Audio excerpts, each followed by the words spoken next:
what do you do when you're of military age and something like this Afghanistan the terrorist attack on New York and the Pentagon?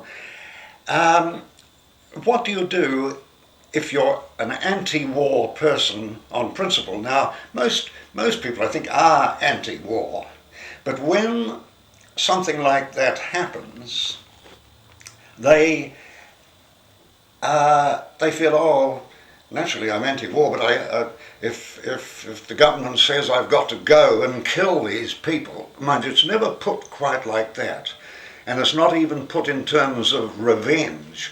It's retribution or something like that. We've got to have retribution for this foul act. Well, there is understandably a moral argument in favour of that. But if you happen to be a person who believes with the deepest part of you that killing people is wrong, and if it goes on and on the way it has, through recorded history, instead of going to get better, we're going to get worse now that, that we've got mass destruction weapons and so on. Short of saying, I am not going to kill people, and even if it means you're going to take me out and shoot me, well, so be it.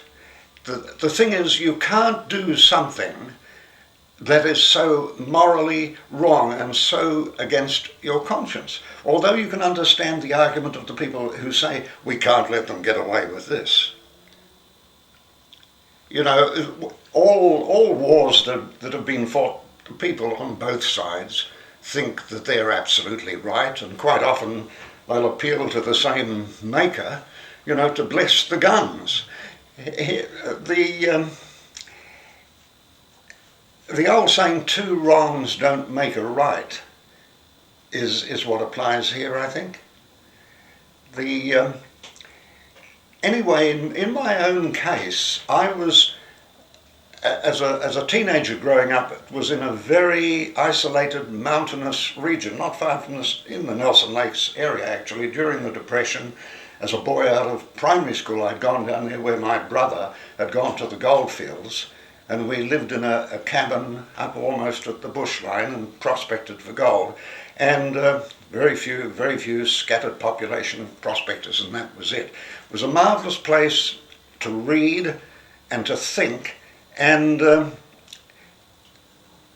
I'd like to think a bit like Thoreau in his book Walden, where he evolved, in fact, a belief in pacifism, very much an influence he was on Gandhi.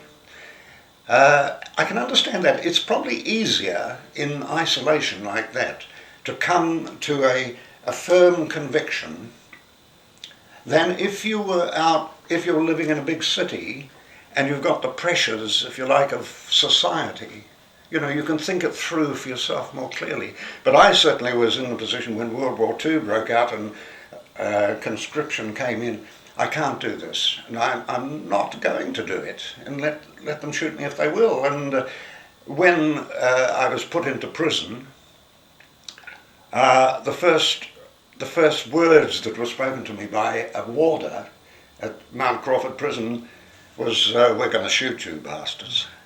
And this didn't come as a surprise or a shock to me. I was at the point where, and the war, you could call it a war spirit, to give it its best name, I'd say fever really, was so high, it seemed a very logical thing for the authorities to be saying. As the war went on, we were kept in this confined, barbed wire enclosure with searchlights and guards and so on. I was there for about 5 years. I didn't feel terribly angry or hard done by. I was unfortunate to be of a generation that just inherited this mess, and this, to feel out of step with society, as I certainly did, is not a happy thing. But if you're caught that way, well, the alternative is prison, and possibly in some countries it would have been execution. But so I'm not doing a sort of a long burn, as it were, about this terrible injustice that was done to me. It was a time when a terrible injustice was done to a whole generation on both sides. It's like Wilfred Owen was so conscious of this in World War I in his poetry, that the youth of Europe was taken out and killed one by one. He wrote those marvellous anti-war poems from the front where he was himself. So what happened? Did they come for you? Did oh you yes, they did. What happened? They did. Well, you first of all you front up to the military when you're conscripted, and they do a medical, and then they say sign here, and that's when, looking across at the lieutenant colonel or whoever he was in his full regalia, I had no option but to say no. I refuse to go to this war. I'm a conscientious objector. And he said, "Oh well, you realise what the result of that will be," and of course I did. My brother had the same conviction, understandably, growing up in a household where my mother was terribly anti-war, having gone through World War One. My mother's brother had fought in France, and he was one of the ones, like as a returned soldier when World War II broke out. He said to me, "Des, you can't do this. You can't go and do this. It's not that you're likely to be killed, but it's what you'll be asked to do."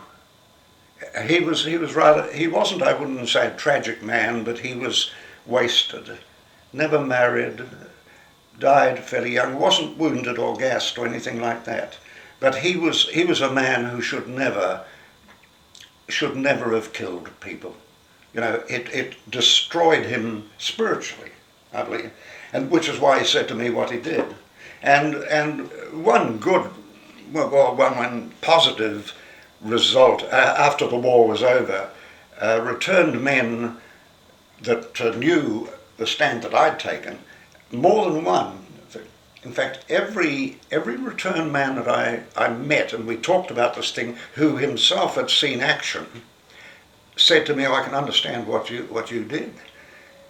Not necessarily, "I wish I had done it," but they could understand that the position of the conscientious objector in a way that of many people to this day, of course, don't. And when this whole business of Afghanistan and the terrorist attack on America was the whole sort of fury of revenge and retaliation that erupted, and the language of George Bush took me right back to the beginning of World War II.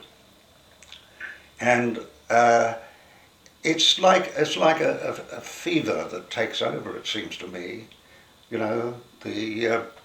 I suppose it goes back to the cavemen and the fact if the people over in the next valley stole a sheep, well, this could be the end of the tribe.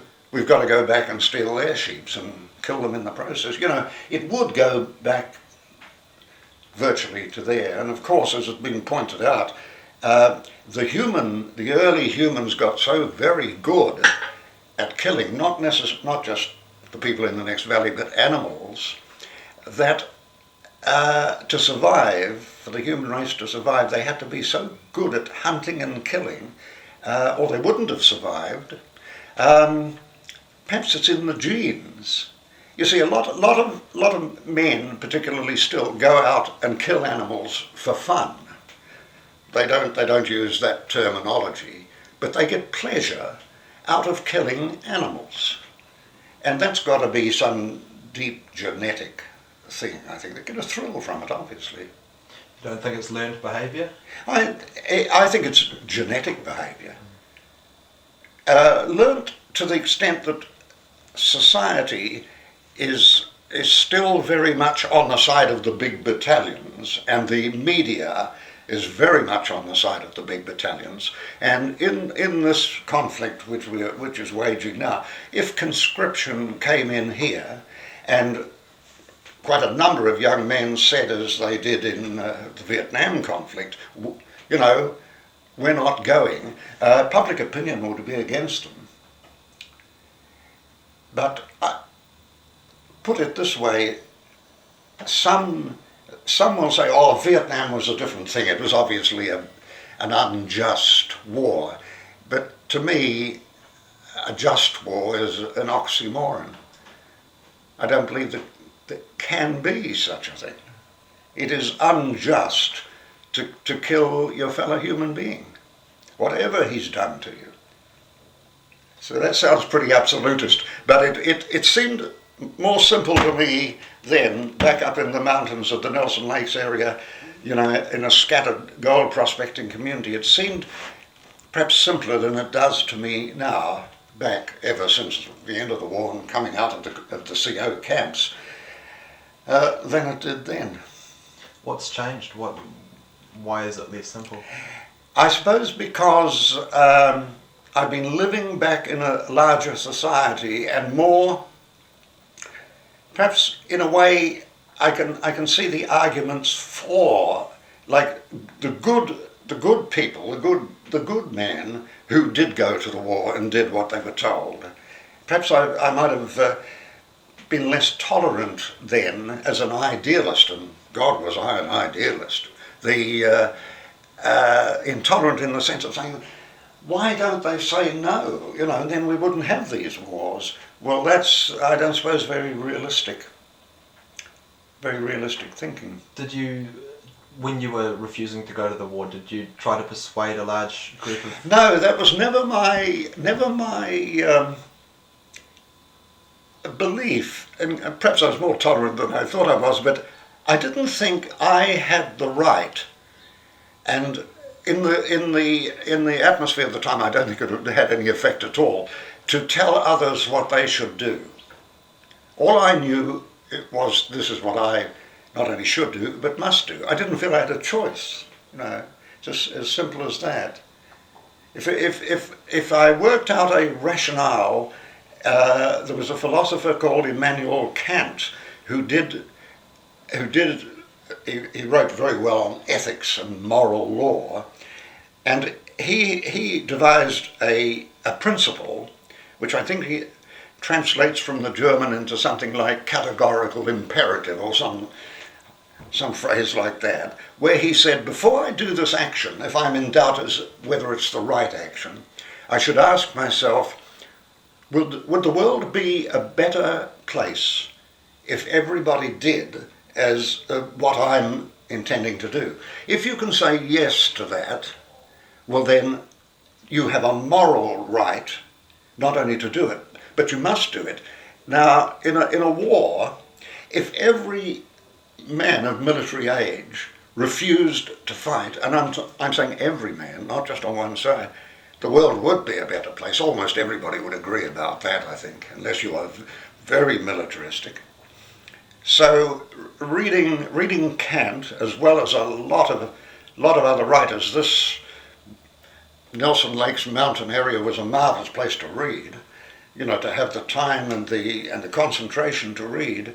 It seemed pretty straightforward to me then. Perhaps less so now. But I asked myself, if I were of military age now and conscription came in, I'd have to do the same thing. As I say, in a moral situation, you don't really have a choice. You've got to do what your inner self says, this is right for me. This is the awful thing that's happening in Palestine and the Israeli-Palestine conflict. It's a terrible dilemma of territorial interests, where there are two factors that both believe they have the right to that bit of land.